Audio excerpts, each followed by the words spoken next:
He said, "Aren't you afraid that the cartels and the trafficking kingpins are going to come after you and murder you? I believe in this cause. I don't care." This is American Dreams, a program where we interview thought leaders and entrepreneurs and bring their ideas to you in real world context. When you think of slavery, stereotype image of African Americans working southern plantations may come to mind. However, slavery is far more widespread than that. It has existed for thousands of years and is not limited to one race, country, or nationality. In the book of Exodus, we read that more than 2 million Hebrew slaves were led out of bondage in ancient Egypt. Behold his mighty hand! Millions of Africans were transported as slaves to New World territories. Sadly, 90% of them were captured and sold to slave traders by other Africans. White people were trafficked well into the 1800s. What be I offered for this winsome wench? Stout-hearted. When World War II began, Germany began putting Jews into concentration camps. However, Jews weren't the only ones enslaved by the Nazis. As Hitler's empire expanded across Europe, when recruitment could not provide enough workers, more than 5 million people, most of them coming from Eastern Europe, were captured and brought them into Germany, where they were forced to labor. While the public perceives that slavery ended with the Civil War, this couldn't be further from the truth. Slavery knows no boundaries, affects all races, and it is still thriving today, just under a new name: human trafficking. It was 2 p.m. on March 11, 2019. Mitzi Perdue sat in attendance at a lecture presented by Children's Liberation Foundation. She listened in horror as she began to see the prevalence of modern-day slavery with America. Soon, she would start a movement to combat this hidden but rampant evil in the world. I thought, this is something I can't unsee and I can't turn my back on. I'm sitting in the audience listening to this and thinking, I want to write a great big check and do something. But then it occurred to me that all the money that I can put my fingers on, I give to charity anyway. And if I wrote a great big check to the Child Liberation Foundation, that meant that I'd have to cut back on another charity that I loved, like, for example, the food bank. And I don't want to cut back on charities. In some cases, I'm on their boards, and I'm aware that, if a big donor turns their back and goes somewhere else, it's a hardship on them. So I'm I'm hunting around thinking, who can I cut back on? And I didn't want to cut back on anyone. I couldn't find a single one that I didn't love and wanted to move my money elsewhere. And I, going nuts thinking, what can I do? And I had an idea. And the idea was, I inherited from my parents what is likely to be an extremely valuable item of furniture. Now, why would an item of furniture be valuable? Well, this particular one, we believe it belonged to a de' Medici cardinal, and there's markings on it that indicate that it came from around the year 1600. And it occurred to me, if I put this up for auction, it would accomplish 2 valuable things: raise a lot of money, I hope, but then it would also raise awareness because, it's a historic thing. Newspapers would probably pick up the story. That would probably be beneficial to letting additional people who might never know anything about human trafficking. So I'm all set to do this. But then I had an idea that was sort of life-changing.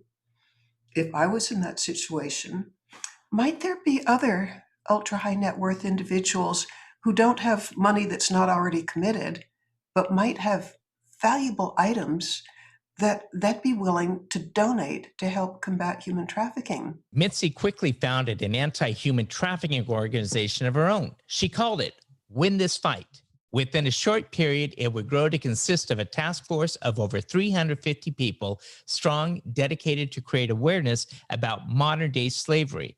Mitzi began planning a charity auction. She needed to raise $100 million within 3 years. She would spend much of the remainder 2019 year spanning the globe, searching out priceless artifacts, paintings, and jewelry to be donated. Some of these include a diamond and sapphire necklace owned by the late singer Marlene Dietrich, a set of 12 dinner plates belonging to Tsar Alexander, an emerald ring from the famed Spanish treasure galleon Nuestra Senora de Atocha.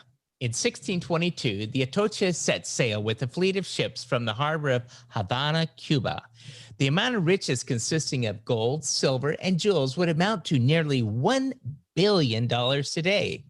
The voyage to Spain would take more than 2 months. However, Mother Nature had something else in mind. Fierce winds and waves pummeled the ship, dragging it down to the ocean floor, where it would rest for more than 300 years.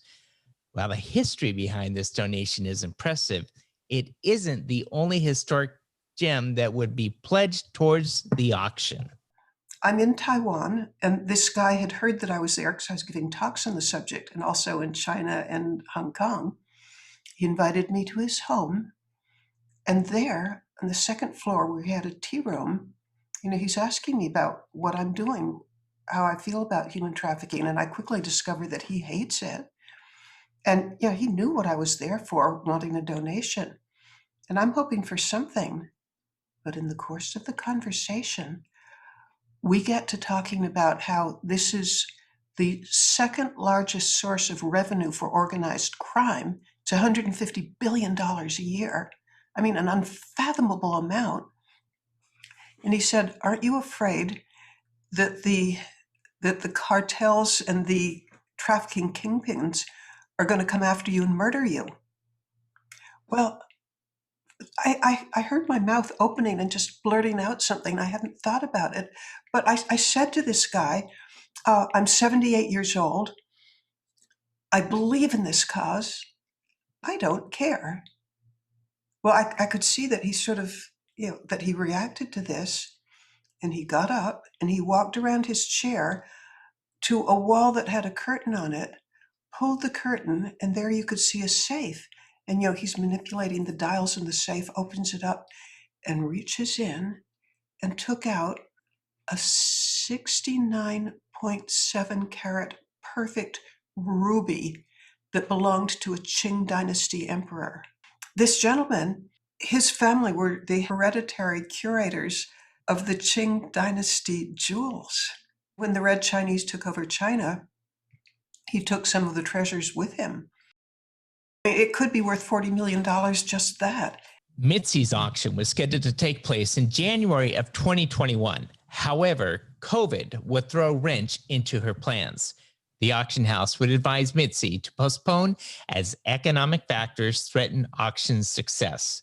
Ultimately, the auction day was to be delayed. Despite this setback, Mitzi is moving forward to continue the fight with a new campaign. If we look back at World War II, Jews and Eastern European slaves and others could not have been freed from the Nazi labor camps had it not been for the many brave Americans that stepped up to the plate. In order for millions of soldiers to travel overseas and fight against Hitler, new laborers would be needed to support the war effort by taking their place in factories.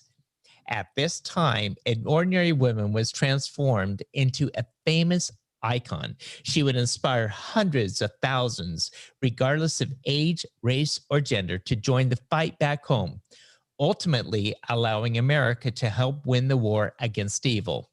Nearly 75 years later, she would be called upon again by Mitzi to fight against human trafficking.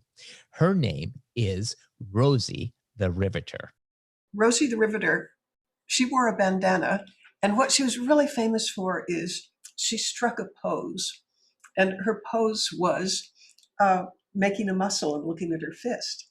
What we want people to do is take a selfie of yourself making a muscle, look at your fist, Then post it on your social media and give $5 to the anti-trafficking organization of your choice. And you can find zillions of them on the web, or give $5 to winthisfight.org. And at the same time, challenge 2 friends to do the same.